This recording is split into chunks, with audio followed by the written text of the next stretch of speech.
이번 12번째 편은 원자 내 전자의 운동을 완전히 새로운 형태의 수학으로 나타낸 하이젠베르크의 양자 이론을 설명하려고 합니다.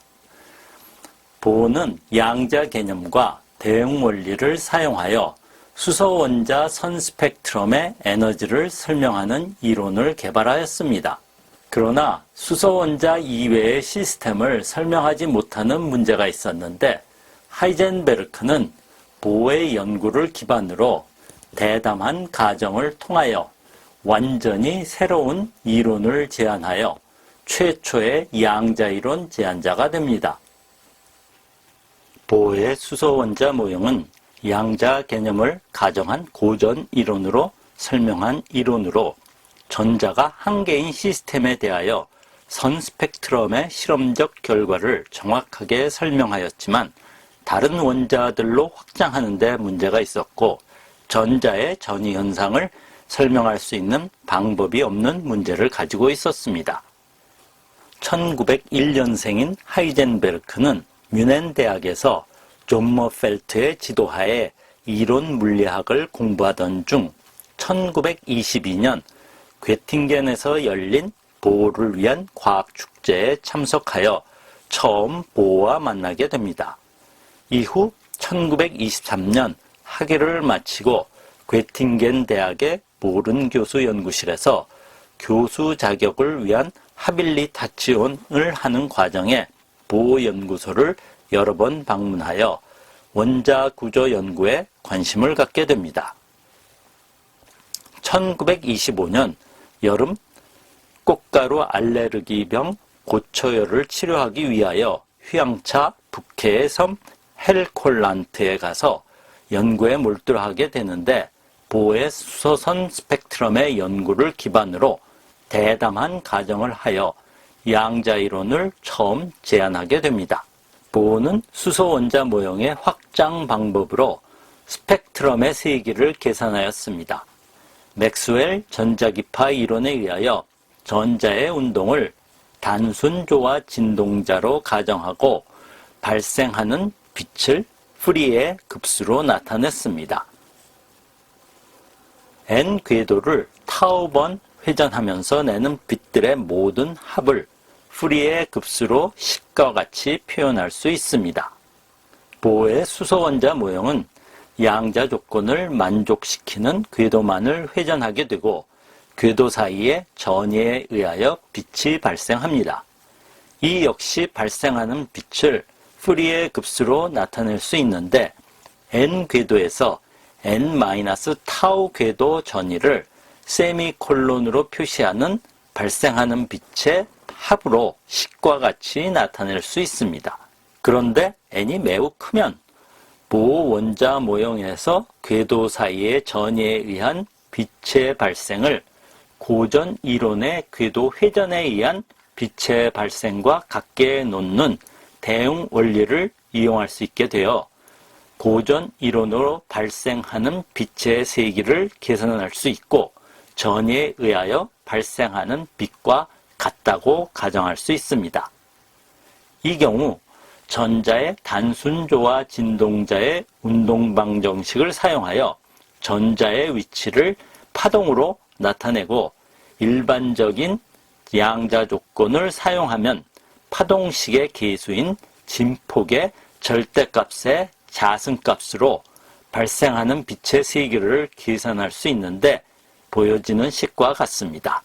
보어 모형으로 나타내는 프리의 급수 Q는 맥스웰 이론에 의한 전자의 위치라고 생각하는 것이 n이 매우 큰 경우만 대응 원리로 같다고 가정할 수 있습니다만 하이젠베르크는 일단 n이 작은 경우도 퀀텀 티오레티컬 퀀티티, 즉 양자 이론적 양이라 하고 의미는 불분명하지만 전자의 위치적 성질을 나타내는 양이라는 대담한 가정으로 고전 이론의 수학적 과정과 거의 유사한 과정의 수학적 전개를 합니다.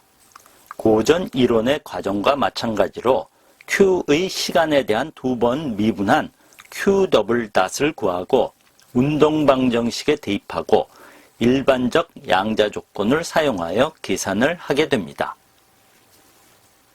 고전 이론에서 풀이의 급수를 계산할 때는 만약 n이라는 한 개의 궤도에서 회전을 1회, 2회 등 타우회에 해당하는 수의 회전하는 파동이 발생하기에 이에 해당하는 전개를 해야 합니다.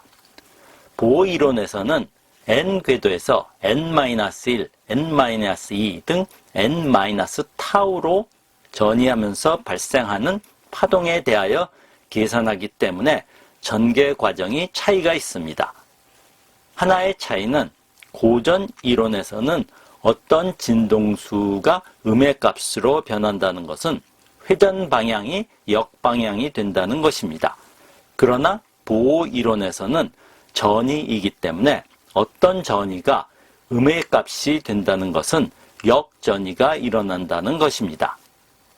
고전 이론과 유사한 전개에 의한 빛의 세계에 대한 결과는 고전 이론으로 전개한 결과와 같게 나옵니다. 이렇게 같은 결과는 단순조화 진동자가 너무 간단한 시스템이기 때문입니다.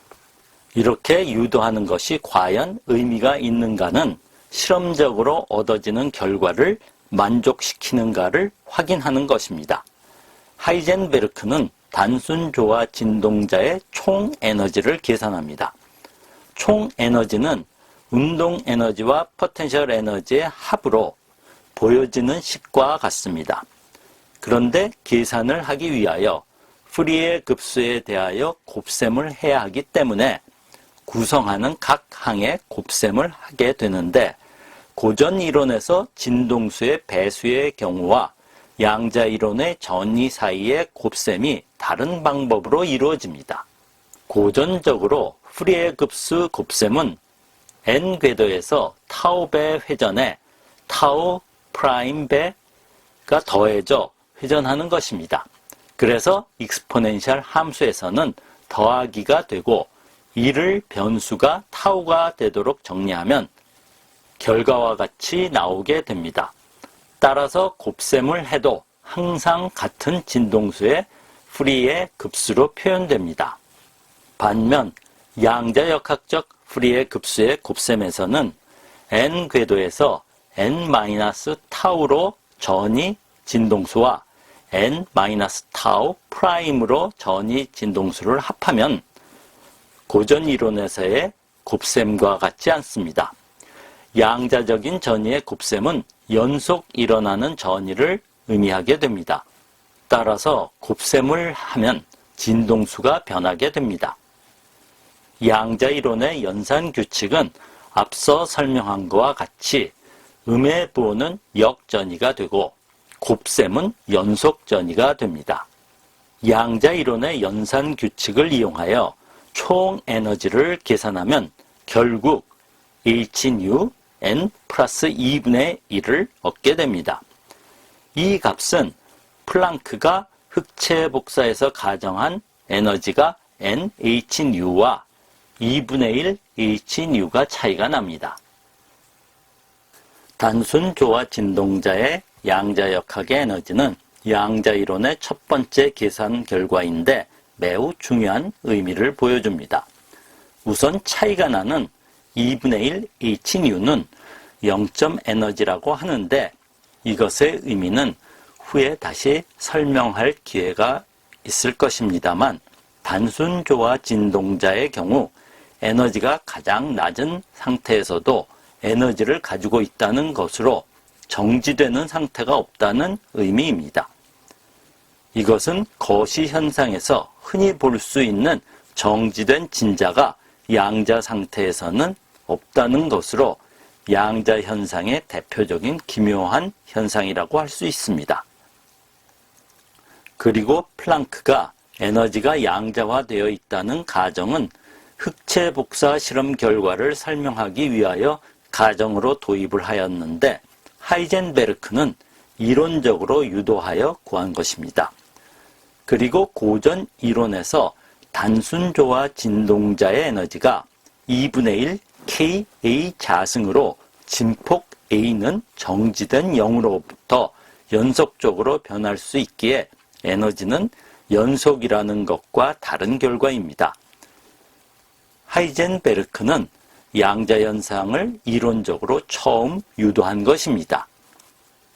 하이젠베르크는 또한 비조화 진동자를 풀어서 양자이론을 확인하게 됩니다.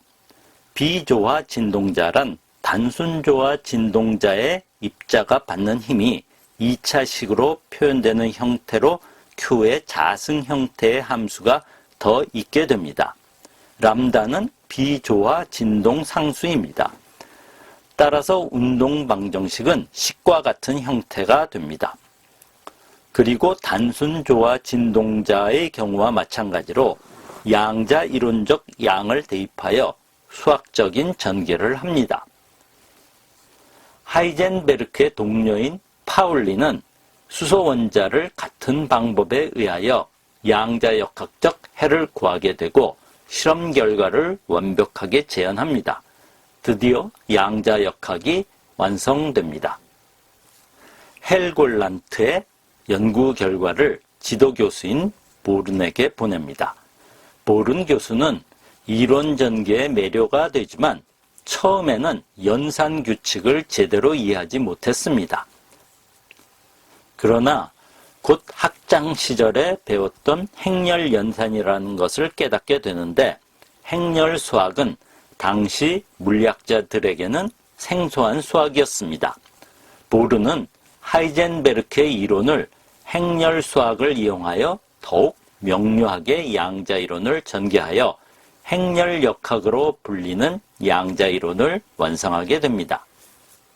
이번 편을 요약하면 보의 대응 원리에 의하여 스펙트럼 세기를 구하는 방법을 양자수 n이 작을 때에도 양자이론적 양으로 정의하여 같은 방법으로 적용하였고 유도 과정에서 양자이론의 새로운 연산 규칙을 정의하고 적용하여 단순 조화 진동자의 양자역학적 해를 정확하게 구하여 플랑크의 양자 에너지를 재현하게 됩니다.